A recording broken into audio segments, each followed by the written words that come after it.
Bluetooth device. Ez egy Tronsmart Element T2 Plus, amit egyébként szponzorációba kaptam még régestelen régen, viszont mind a mai napig használom, látszik is rajta, úgyhogy most megnézzük, hogy mi a baja, miért döglött meg az akkumulátora. Jó, tudjuk, hogy miért döglött meg, azért, mert használtam meg, mert kínai, de ettől függetlenül egy tök jó hangszóró, úgyhogy most aksit fogunk bele cserélni. Na de, hogy jön ez széjjel? Csavarokkal jön ez széjjel, úgyhogy csavarozzuk is széjjel. 2 hangszóró, 1 reflex, nice. Ez tipikusan az a hangszóró, amit nem lehet szépen szétszedni. Meg is nyomorítottam egy pár helyen ezt a gumiburkolatot, de nem baj, most nézzünk bele 2 cella lítiumot, valami értelmes nagyobb méretűt, aztán amennyire lehet felstrófoljuk, hogy minél tovább bírja, most minél tovább jön az autóba. Ja igen, le kellett vennem a hangszórókat, mert nem jött ki normálisan az egész a helyéről, úgyhogy ez, ja. Aksi.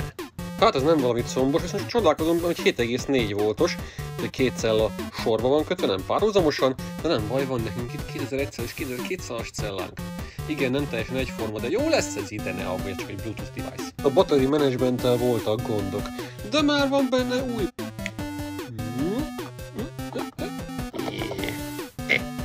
És össze is van dobva, lássuk, hogy működik-e.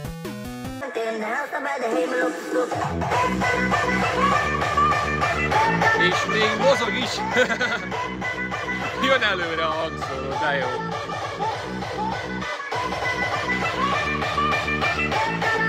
Holland techno kompatibilis. Nice. Már vissza a kocsiba.